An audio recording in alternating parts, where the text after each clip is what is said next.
Olá! Hoje a gente vai mergulhar num tema que conecta mundos que parecem muito distantes: fé, psicologia e até física quântica.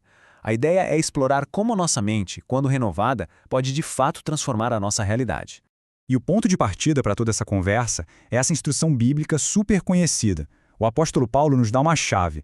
A verdadeira transformação vem de dentro, pela renovação da mente. É um conceito muito poderoso, que vai ser a base de tudo que a gente vai ver aqui.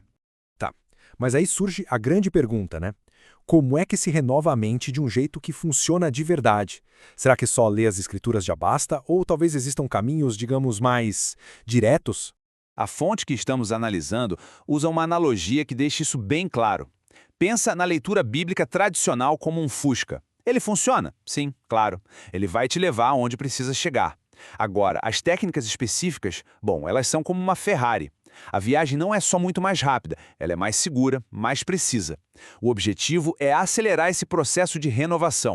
E o ponto-chave aqui é que não existe uma fórmula mágica que sirva para todo mundo. A grande sacada é encontrar os métodos e as abordagens que funcionam melhor para a sua transformação pessoal, o que ressoa com cada um de nós. Então, que ferramentas são essas nesse nível Ferrari? A fonte aponta para algumas técnicas bem modernas, que podem até soar um pouco estranhas nesse contexto, mas que são apresentadas como verdadeiras chaves de acesso à nossa mente. São elas: a programação neurolinguística, a PNL, que basicamente estuda como a nossa linguagem afeta o cérebro. A hipnose ericksoniana, que é um tipo de hipnose mais sutil, conversacional, e técnicas de aprendizado acelerado. A proposta é que esses métodos que vêm da psicologia são instrumentos poderosíssimos para a gente entender e até reprogramar o funcionamento da nossa própria mente. O conceito por trás de tudo isso é a ideia de um portal do inconsciente. Imagina que existe uma espécie de porta na nossa mente. Uma porta que a gente pode aprender a abrir para receber novas crenças, novas ideias, ou a fechar para se proteger de influências que não queremos. E aqui está o pulo do gato. Ter o controle desse portal seria a chave para reprogramar o cérebro, porque ao gerenciar o que entra no nosso subconsciente, a gente pode mudar nossas crenças mais profundas. E mudando as crenças, a gente muda a forma como percebe e como vive a nossa realidade. Ok? Agora a gente vai entrar numa parte bem surpreendente. É aqui que toda essa ideia se conecta com os princípios da física quântica. Pode parecer que não tem nada a ver, mas a ligação que a fonte faz é fundamental para o argumento. Vamos lá.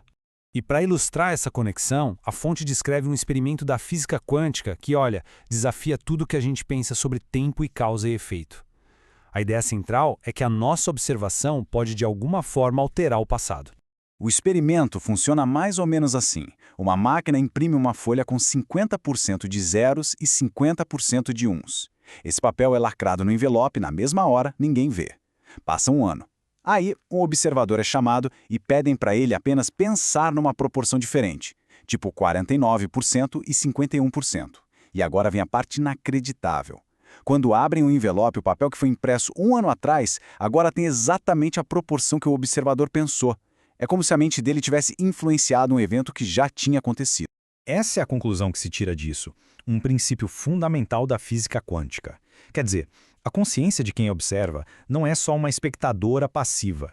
Ela tem um papel ativo em dar forma à realidade física. Ela colapsa a função de onda, transformando uma infinidade de possibilidades em um único resultado real.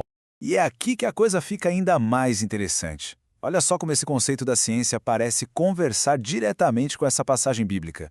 A instrução de crer que já se recebeu algo no tempo passado, para que isso se manifeste no futuro, é apresentada aqui como um paralelo espiritual perfeito ao princípio do observador quântico. Então, como é que a gente pode pegar essa ideia e transformar num modelo prático para a vida? A proposta é exatamente essa: usar essa nova compreensão sobre o tempo e a consciência para remodelar ativamente o nosso presente.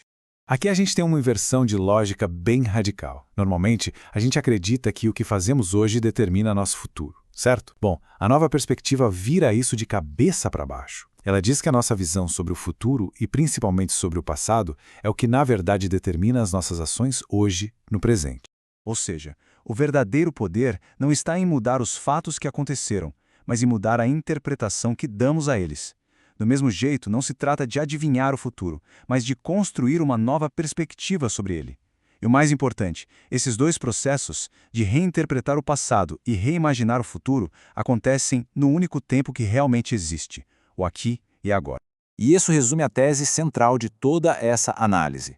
Para viver de um jeito diferente hoje, para quebrar velhos padrões e criar novos resultados, o primeiro passo é alterar os programas que rodam na nossa mente.